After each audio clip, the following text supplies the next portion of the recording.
Dieselová lokomotiva, která jezdila rekordní rychlostí 176 km za hodinu.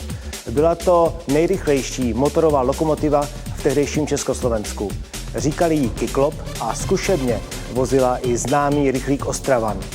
Přesto ČKD Lokomotivka Praha vyrobila pouze 2 prototypy.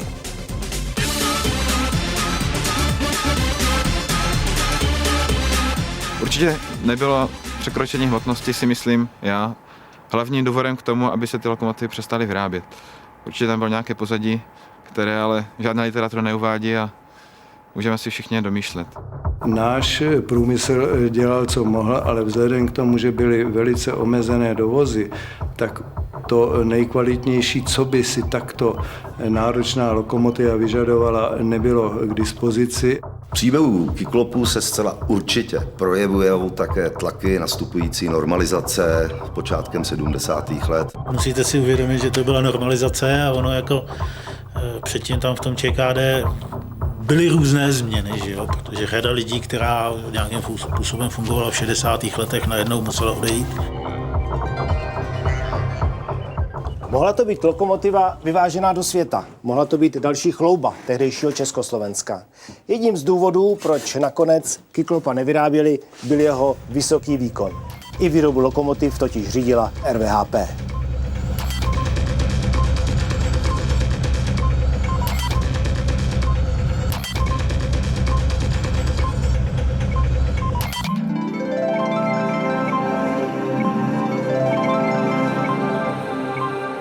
Lokomotiva nazývaná Kyklop je jen jakousi pomyslnou špičkou ledovce.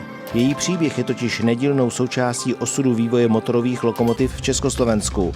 A ten byl často ovlivněn jinými parametry než pouze kvalitou, úspěšností, bezpečností a spolehlivostí. Vše začalo po druhé světové válce.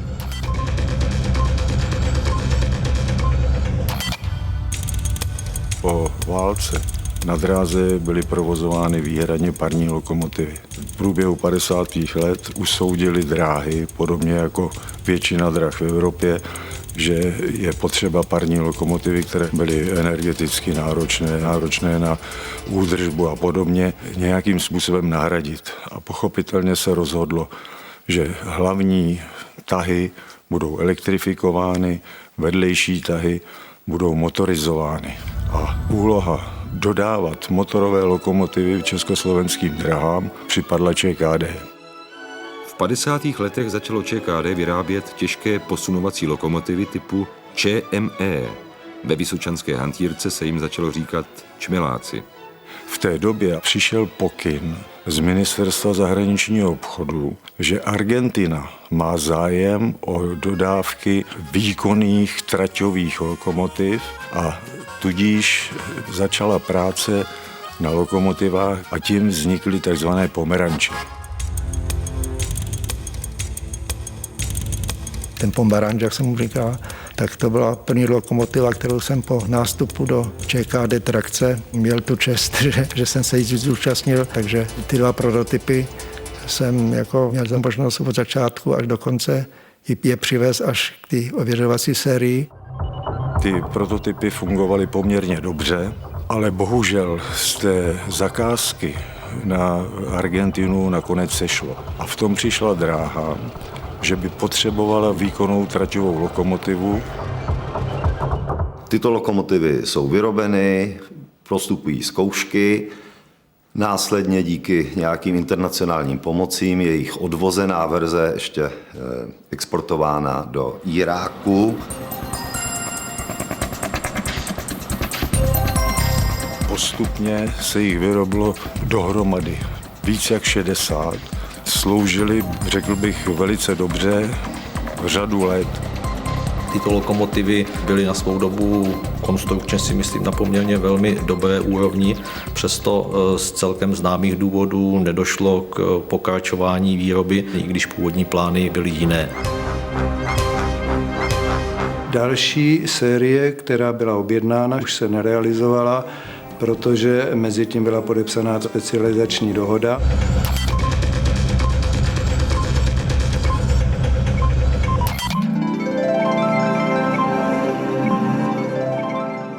Takzvaná specializační dohoda znamenala rozdělení výroby mezi státy RVHP. Nejvýkonnější lokomotivy směl vyrábět jen Sovětský svaz, druhé nejvýkonnější v pořadí pak Československo. Jenomže pomeranče spadaly do kategorie nejvyšší, tudíž byly nežádoucí, jako konkurence sovětské produkce, a tak byla jejich výroba zastavena. Tam byly v podstatě 3 výkonové kategorie a ta specializační dohoda určovala, že nákladní lokomotivy od výkonu 2000 koní měl vyrábět Sovětský svaz. Ta specializační dohoda v tom 63. roce zastihla výrobu těch pomerančů zrovna rozběhnutou a uvádí se, že právě proto byla výroba těch pomerančů přerušená po vyrobení 17 lokomotiv pro nákladní dopravu a 27 pro osobní. Tak to jsou jako takzvané vyšší principy, nebo jak to nazvat. O tom jsme my jako nerozhodovali. Dokumenty přijaté na zasedání ukazují, že členské země mohou nejen udržet, ale i zvýšit tempa růstu národního hospodářství. Cestou k dosažení tohoto cíle je do detailu propracovaná a maximálně odpovědná dělba práce, uskutečněná formou kooperace a specializace. Rozhodně, když se na to díváme očima tehdejšími, to znamená vlastně té socialistické velkovýroby, tak bylo logické, aby ty lokomotivy vyráběl jeden výrobce, tak to je jeden úhel pohledu.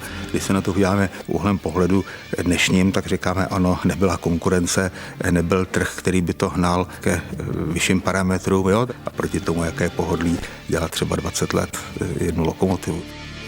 Háček byl v tom, že svým způsobem to trošku blokovalo i konstrukci vlastních lokomotiv, protože lokomotivka v podstatě naplno vyráběla do Ruska, tudíž ty počty lokomotiv, které se vyráběly jakoby pro domácí průmysl, byly minimálně nepostačovaly.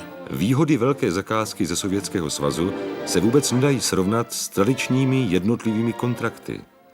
Vysoký počet výrobků, který je dodáván do jednoho státu, umožňuje snadnější opravárenské služby. V období let 63-64, kdy ČKD produkuje tzv. Pomeranče, dochází v Československu ke krizi třetí pětiletky. Rok 62 je vlastně fiaskem třetí pětiletky, přijímá se náhradní jednoroční plán a pro zbývající roky třetí pětiletky se sestavuje vlastně celý československý státní plán ve smyslu plnění této pětiletky, což je jeden z dalších faktorů, který tehdy vedl k těm rozhodnutím tu sérii pomerančů jak v nákladním, tak v osobním provedení vyrobit pouze v té nejomezenější míře, kterou vyžadovaly nutnosti provozu ČSD.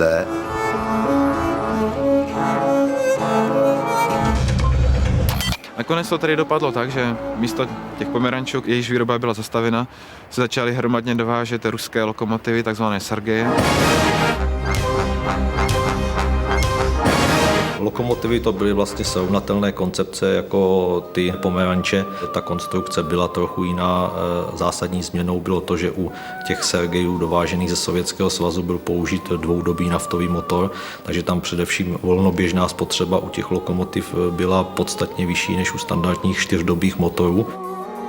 Tyto lokomotivy po dodání měly veliké množství závad. Ty závady se řešily poměrně obtížně, šlo o vysokou hmotnost, o překročenou hladinu hluku, byly tam závady na naftových motorech, na ložiscích a tak dále, čili v podstatě během dalších 2 let, v době, kdy už běžely další dodávky, se tyhle prvotní závady teprve odstraňovaly. Byly těch lokomotiv tedy 600 a vůbec vlastně pak se zjistilo, že nejsou tak moc potřeba, že to v podstatě odvezou ty náklady menší 4nápravové lokomotivy a tratě se elektrizovaly.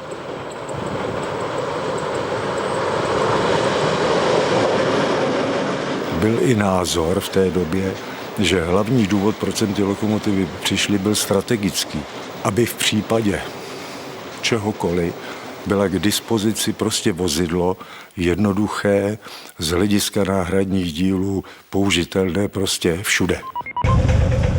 Tedy Sovětský svaz vypomohl Československu tím, že si od něho koupilo 600 nákladních lokomotiv, které navíc byly vyvinuty bez prototypu, tedy nevyzkoušené, se spoustou závad, nevhodné pro užívání v našich poměrech. ale za to splňovali pro Sovětský svaz tu základní výhodu. Zajišťovali jednotnou přepravu armády komunistického bloku v případě útoku. Období po roce 64 v Sovětském svazu dochází k výměně politického vedení, vlastně Chruščov je svržen, nastupuje Brežněvovská klika a ta vojenská doktrína ze strany Sovětského svazu, svým způsobem agresivní doktrína, je posilována. Proto je tento typ jako vlastně jediný v zemích RVAP rozšířen ve všech zemích, dokonce se dostal i na Kubu, to jsme na druhé straně světa. A musíme si připomenout, že v té době byla doktrína obrany míru a socialismu tím, že například československá armáda, jestli se dobře pamatuju, měla asi do 3 dnů stát na Rýně. Takže i tyto vlastně invazní sbory musely být nějakým způsobem obsluhovány logisticky a k tomu mimo jiné měly i tyto lokomotivy sloužit.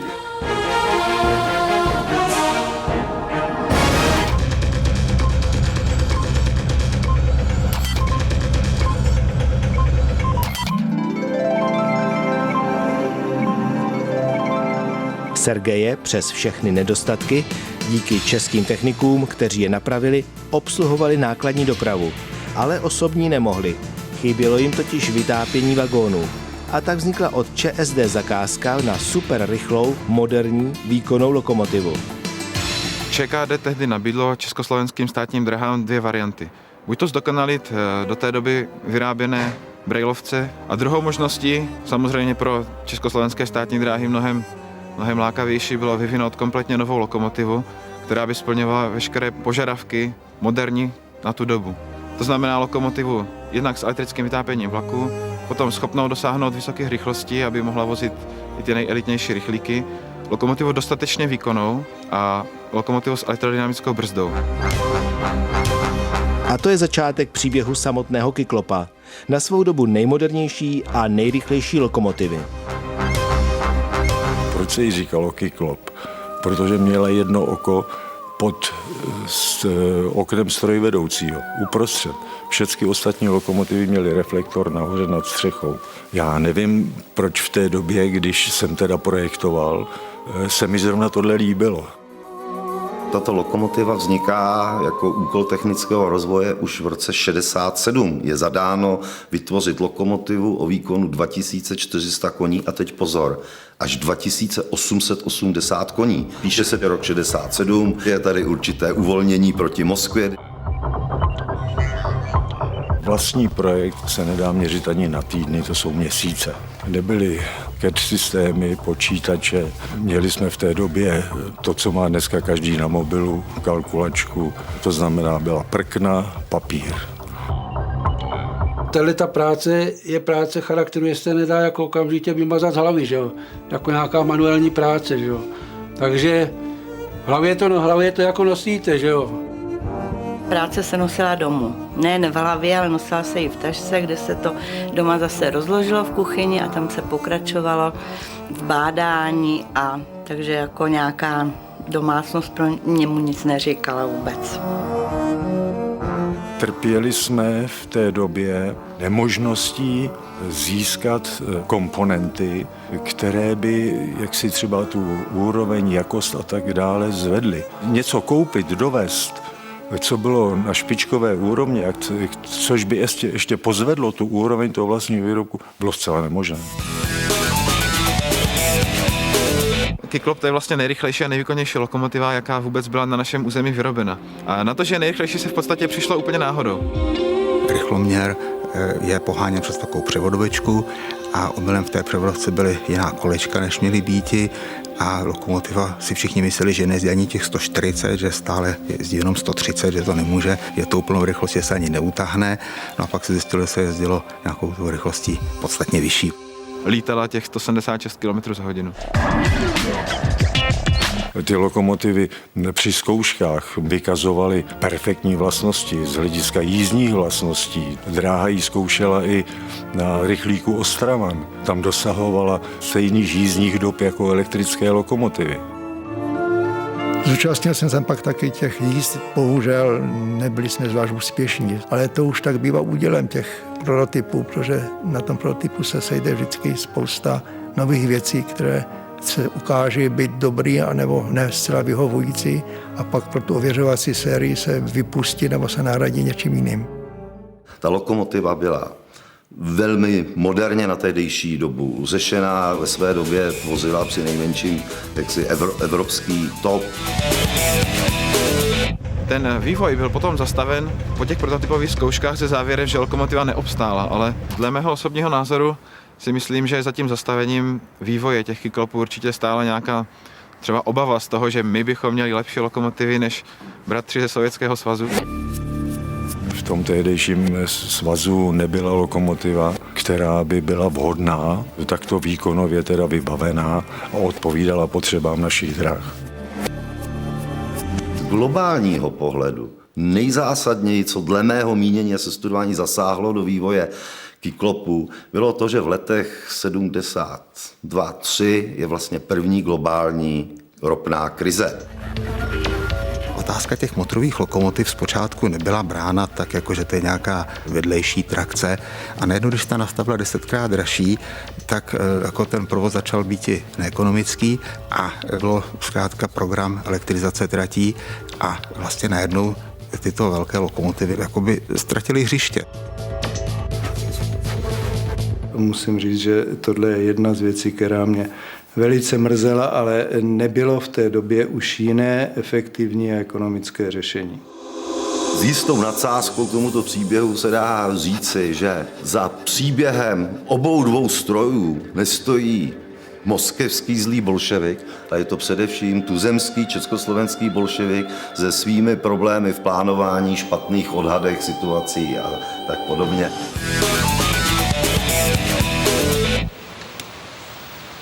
Spekulovat o tom, jaké by to bylo, kdyby se kyklopy vyráběly, nebudeme a ani nechceme. Jeden z prototypů stojí opuštěný na kolejích v Bohumíně. Do té druhé lokomotivy se při deformačních zkouškách trefovali tak dlouho, až z ní nic nezbylo.